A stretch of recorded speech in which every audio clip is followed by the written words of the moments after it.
Hello, Scorpio. Thank you for joining me for your monthly forecast for March. Your creativity can be absolutely awesome as this month begins. If there's something where you want to demonstrate your flair and talents, then go for it, especially in the first week of the month. Mercury is there too, keeping your spirits high, and you can see yourself being bubbly, charismatic, and self-expressive. But as the month begins, also your traditional ruler of Mars is in opposition with Jupiter, the planet of expansion. Now Mars is also going to be in a conjunction with Uranus, the planet of the unexpected. Now Uranus is exalted in your zodiac sign, so you have an appreciation of novel ideas and plans. And it may be that if you can take your creativity and talents and flair and shape them in some kind of practical way, there could be a new direction that your life can head in.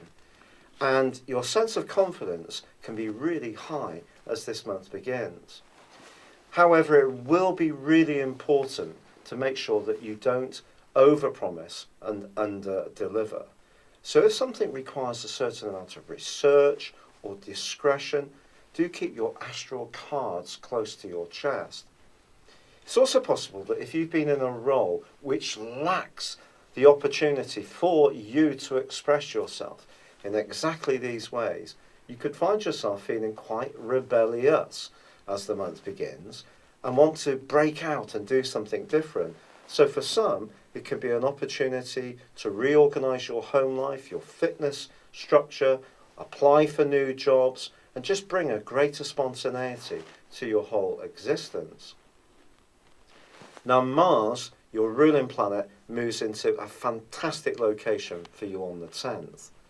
But you will know that Mars's partner in the game of love is the sultry energies of Venus. And Venus does go into a retrograde on the 4th, which is going to last for the rest of this month. It suggests that when you're working with people, whether it's in a situation at work or home, that maintaining a level of cooperation is going to be important. And it could be that there's someone around you that's not always particularly easy to deal with, that you may find yourself wanting to be rather more assertive towards.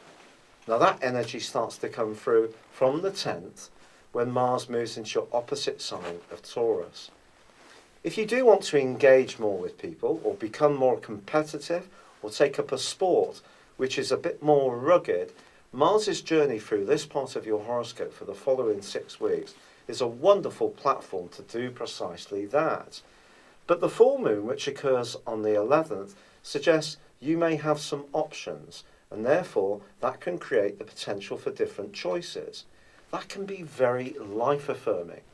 But of course, with choices comes the need to make decisions, and that's not always an easy thing to do. And I think basically the Mars and Uranus influence that's washing around in your scope at the start of this month is asking you to be very practical about whatever direction you head in.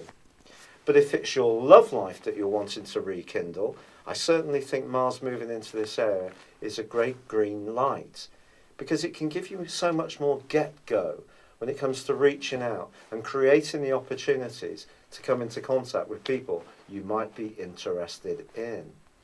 Now Mercury's in a very playful location for you through to the middle of this month, and your sense of humour can be crucial in how you come across well to people. But then he turns a little more serious and asks you to grapple with details a bit more and not take shortcuts.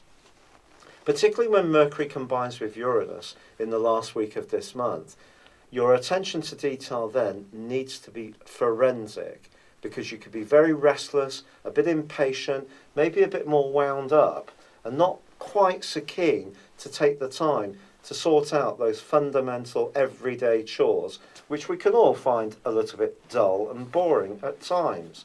But wonderfully, Mars is forging an amazing link with Neptune as this month comes to a close.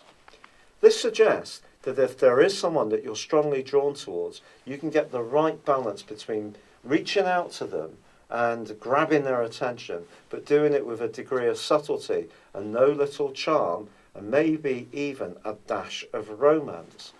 But with the sun moving into Aries on the 20th and also the new moon on the 28th, I do feel there is a sense of renewal that needs to come through for you. And getting fitter, getting more on the ball about how your life operates, creating systems that are efficient and see you having a light amount of responsibility when it comes to just feeling that things fit together, and that creates the time then to have a more playful and fun time. It's been a real pleasure being with you. Thank you for joining me. Good luck and goodbye for now.